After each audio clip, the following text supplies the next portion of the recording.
شہید ہو؟ یہ انشاءاللہ میں آخر کے اندر تفصیل کروں گا کہ کیسے زندہ ہیں۔ فی الوقت آپ یہ سمجھیں کہ شہید زندہ ہیں اور ہمیں ان کے زندہ ہونے کا شعور نہیں ہے، جیسا کہ قرآن کریم کے اندر ہے لا تشعرون۔ 3 قسم کے شہید، شہیدوں کی 3 قسمیں ہیں۔ ایک وہ شہید ہے جو اپنے مال کو اور اپنی جان کو جہاد کے میدان کے اندر لے کر چلتا ہے، لیکن اس کے دل کے اندر یہ تمنا نہیں ہے کہ میں جہاد کرنے کے لیے جا رہا ہوں، یہ بھی تمنا نہیں ہے، اور دوسری یہ بھی تمنا نہیں ہے کہ میں شہید ہو جاؤں گا۔ یہ پہلی قسم ہے شہید کی۔ رب العالمین فرماتے ہیں اگر یہ بندہ شہید ہو گیا تو میں اس کو جنت کا وارث بناؤں گا اور اس کو قیامت والے دن فزع اکبر سے اس کو نجات دلاؤں گا۔ یہ پہلا شہید ہے جو شہادت کی تمنا بھی لے کر نہیں گیا اور جہاد کرنے کی تمنا نہیں لے کر گیا، لیکن میدان جہاد میں گیا ہے۔ اس کے ذہن میں یہ ہے کہ میں مسلمانوں کی تعداد بڑھا رہا ہوں۔ دوسری قسم کا شہید وہ بندہ ہے جو جہاد کے میدان کے اندر گیا اور اپنے مال کو بھی لے کر گیا، اپنی جان کو بھی لے کر گیا، اور ذہن کے اندر، دل کے اندر یہ نیت ہے کہ میں اللہ کے راستے میں جہاد کروں گا، اللہ کے راستے میں قتال کروں گا، لیکن دل کے اندر یہ نیت نہیں ہے کہ مجھے شہادت کی موت ملے گی۔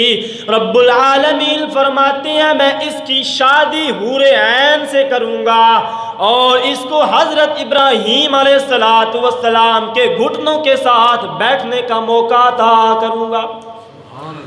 فی مقعد صدق عند ملیک مقتدر، میں اس کو ایک بہت اچھی بیٹھک عطا کروں گا۔ یہ دوسرے نمبر کا شہید ہے جو جہاد کے میدان میں گیا، جان بھی لے گیا، مال بھی لے گیا اور جہاد بھی کرنے کے لیے گیا، لیکن دل کے اندر شہادت کی تمنا نہیں ہے کہ میں شہید ہو جاؤں گا، امید نہیں ہے۔ تیسرے قسم کا شہید جو اپنا مال بھی لے گیا، اپنی جان بھی لے گیا اور دل کے اندر شہادت کی تمنا بھی لے کر گیا کہ آج میں گھر واپس نہیں آؤں گا بلکہ میدان جہاد میں اپنی جان کو اللہ کے لیے قربان کروں گا، اللہ کے پیغمبر کے لیے قربان کروں گا۔ رب العالمین کے پاک پیغمبر نے فرمایا لوگو یہ جو تیسرے قسم کا شہید ہے نا، یہ قیامت والے دن اپنی تلوار کو اپنے کندھے پر رکھ کے آئے گا اور کہے گا ہٹ جاؤ آگے سے، لوگ اس کے آگے سے ہٹتے چلے جائیں گے۔ اللہ کے پیغمبر نے فرمایا مجھے اس ذات کی قسم جس ذات کی قبضہ قدرت میں محمد کی جان ہے، میں کہتا ہوں کہ اگر یہ انبیاء کو بھی کہے گا نا کہ آگے سے ہٹ جاؤ تو انبیاء بھی اس کو اپنا راستہ دے دیں گے۔ یہ شہید ہونے والا بندہ تلوار کو اپنے کندھے پر رکھ کے عرش کے نیچے ایک ممبر لگا ہوا ہوگا، اس ممبر پر بیٹھ جائے گا اور اللہ کے نور کی تجلیاں اس کے چہرے پر واضح ہو رہی ہوں گی۔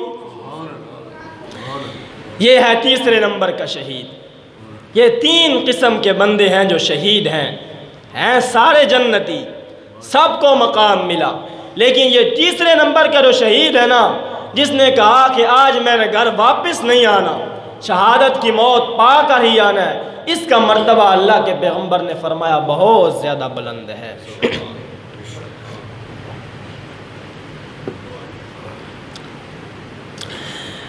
شہادت کا یہی تو مقام ہے، یہی تو مرتبہ ہے، اسی لیے تو اللہ کے پیغمبر بھی فرمایا کرتے تھے اللہ مجھے شہادت کی موت عطا فرما، مجھے شہادت چاہیے۔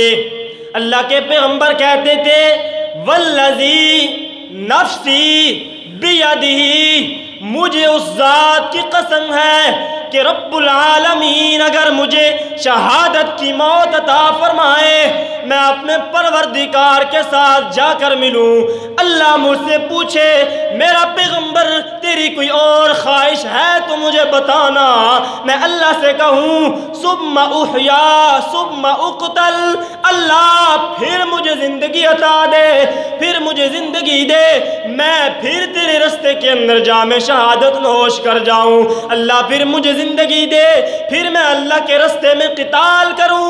اللہ کے پیغمبر نے فرمایا مجھے رب العالمین ان گنت زندگیاں عطا کرے، میں شہادت کو اتنا زیادہ مقام دیتا ہوں کہ میں وہ ساری زندگیاں اللہ کے رستے میں قربان کرتا چلا جاؤں گا۔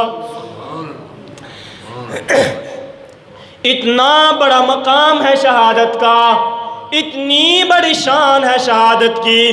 فاروق اعظم رضی اللہ تعالیٰ عنہ فرمایا کرتے تھے، اللہ کیا کہتے ہیں؟ کہتے ہیں اللہ اللہم ارزقنی شہادتا فی سبیلک وبلدا فی حبیبک، اللہ مجھے شہادت کی موت دینا اور اپنے محبوب کے شہر کے اندر دینا۔ صحابہ اکرام کہتے ہیں ہم بڑے پریشان ہوتے ہیں، ہم بڑے حیران ہوتے ہیں فاروق اعظم کی یہ دعا سن کر کہ شہادت بھی مانگتے ہیں اور کہتے ہیں مدینہ کے اندر دینا۔ ہم کہتے ہیں اے فاروق اعظم آپ کو شہادت مدینہ میں کیسے ملے گی؟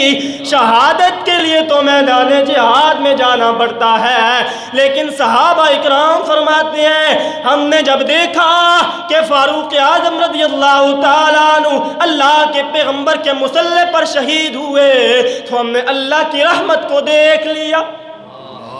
فاروق اعظم نے تو صرف شہادت مانگی تھی اور اپنے پیغمبر کے شہر کے اندر مانگی تھی، لیکن رب العالمین فرماتے ہیں میرے بندے مجھ سے اپنے دامن کے مطابق مانگتے ہیں، اپنی جھولی کے مطابق مانگتے ہیں، اپنی ضروریات کے مطابق مانگتے ہیں، لیکن میں اپنی رحمت کے اندازے کے ساتھ اپنی رحمت کے مطابق لوگوں کو عطا کرتا ہوں۔ فاروق اعظم نے مجھ سے شہادت بھی مانگی، اپنے پیغمبر کے شہر کے اندر بھی مانگی، لیکن میری رحمت تو دیکھیے میں نے فاروق اعظم کو شہادت بھی دی، مدینہ کے اندر بھی دی اور پیغمبر کے مصلی پر بھی دی، اور قیامت تک کے لیے فاروق اعظم کو اپنے پیغمبر کی باہوں کے اندر سلا دیا۔ یہ ہے اللہ کی عطا، یہ ہے اللہ کی عطا۔ یہ غازی یہ تیرے پراسرار بندے، یہ غازی یہ تیرے پراسرار بندے جنہیں تو نے بخشا ہے ذوق خدائی، دو نیم ان کی ٹھوکر سے صحرا و دریا، دو نیم ان کی ٹھوکر سے دریا و صحرا، سمٹ کر پہاڑ ان کی ہیبت سے رائی۔ ہاں اقبال کہتا ہے یہ جو غازی ہے نا، جو غازی یہ اگر پہاڑوں کو ٹھوکر مار دینا تو یوں رائی بن جاتے ہیں، پہاڑ چھوٹی سی رائی نہیں ہوتی اس طرح بن جاتے۔ دو نیم ان کی ٹھوکر سے صحرا و دریا، سمٹ کر پہاڑ ان کی ہیبت سے رائی، دو عالم سے کرتی ہے بیگانہ دل کو، دو عالم سے کرتی ہے بیگانہ دل کو، عجب چیز ہے یہ لذت آشنائی، شہادت ہے مقصود و مطلوب مومن، نہ مال غنیمت نہ کشور کشائی۔ کیوں شہید ہوتے ہیں لوگ؟ اپنا سب کچھ لٹانے کے لیے کیوں تیار ہے؟ دو عالم سے کرتی ہے بیگانہ دل کو، عجب چیز ہے یہ لذت آشنائی۔ اقبال کہتا ہے ان لوگوں کو اور کوئی چیز بھی میدان جہاد میں نہیں اتارتی، صرف اللہ کی محبت کے لیے لوگ میدان جہاد میں اتر آتے ہیں، صرف اللہ کی محبت، نہ مال غنیمت نہ کشور کشائی۔ مال غنیمت نہیں چاہیے، بلے بلے نہیں چاہیے، واہ واہ نہیں چاہیے، صرف اللہ کی محبت کے لیے بس۔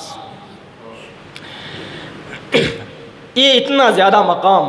اور ایک اور بات بتاؤں آپ کو، اولئک الذین انعم اللہ علیہم من النبیین والصدیقین والشہداء، تیسرے نمبر پر 4 لوگوں پر انعام ہونے ہیں نا، کتنے لوگوں پر؟ 4 لوگوں پر، من النبیین، صدیقین، شہداء اور صالحین۔ نبیوں کا مرتبہ تو الگ ہے، ان تک بندہ نہیں پہنچ سکتا۔ دوسرے نمبر پر صدیقین، شہداء اور صالحین۔ صحابہ سارے کے سارے صدیقین ہیں، پھر صحابہ میں سے کچھ وہ ہیں جو شہداء بھی ہیں، پھر کچھ وہ ہیں، بلکہ سارے وہ ہیں جو صالحین بھی ہیں۔ یعنی کہ ثابت یہ ہوا کہ پہلے مرتبے کو چھوڑ کر، نبیوں کے مرتبے کو چھوڑ کر، انعام یافتہ 3 قسم کے سارے بندے صحابہ اکرام میں پائے جا رہے ہیں۔ صدیقین بھی پائے جا رہے ہیں، شہید بھی پائے جا رہے ہیں، صلحاء بھی پائے جا رہے ہیں۔ اس کے باوجود